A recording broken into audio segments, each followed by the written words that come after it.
Well, you know, if you're out on a hike and things to have in your pocket, and I'm a big one on having stuff in your pocket to survive on. You can have a little pocket knife for slivers and stickers and things like that, and but you need to have a big pocket knife that's 4.5, 5 inches long, like the old buck knives. I think it was a 110.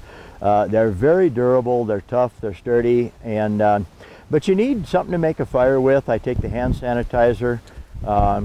You know, and you know, if you're out metal detecting, and a lot of people, you know, it's like a poor old dog on a rabbit trail. You know, they get a wind of that rabbit and off they go. And when you're metal detecting, you know, you lose track of time. You're having fun. You might be finding traces of gold. You might even find some little nuggets. And you know, if you can just get upstream a little ways, you're going to find bigger nuggets. I believe in Australia a few years ago, the biggest nugget ever found was 16 pounds. Okay, that's big. That is so huge. It's got to be worth a couple $1 million, because it's not a pile of gold. It's not coins. It's not a bunch of nuggets. It's one nugget. It weighs 16 pounds. It was big, you know. Garrett happens to be some folks that I kind of know. And I actually was down in Six Flags, Texas, and I ran into a guy, John, who is the videographer for Garrett. And we were talking, but anyway, he noticed the hat. And I got the hat. I tell him I come by it honestly, and how's that?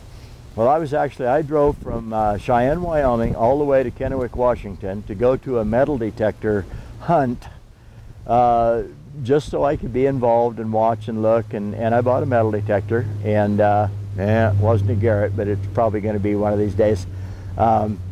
So anyway, John and I talked, and I told him that I'd get a hold of him and you know, visit with him a little bit. So he's known the Garrett family for, I think, about 30 years, and just really swears by the product. If you've been through an airport, you've been through a Garrett metal detector.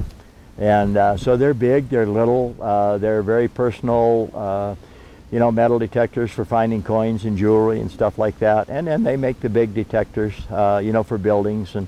So I would suggest that you look up Garrett. I think they're a good product. A lot of the people that I know at the hunt out in Kennewick were using Garrett machines that were 20 years old.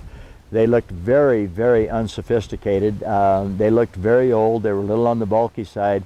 But when it came to finding the 100,000 coins that they had hid in this big field, the guys that had just as many of those coins and prizes as anybody else were those 20-year-old Garrett machines. Why?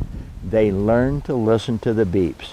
And when you learn what the beeps mean, what they sound like, and you learn what's in the ground and how deep it is and what the likelihood is that a diamond ring, a gold ring, an old coin, or a pop top off a beer can.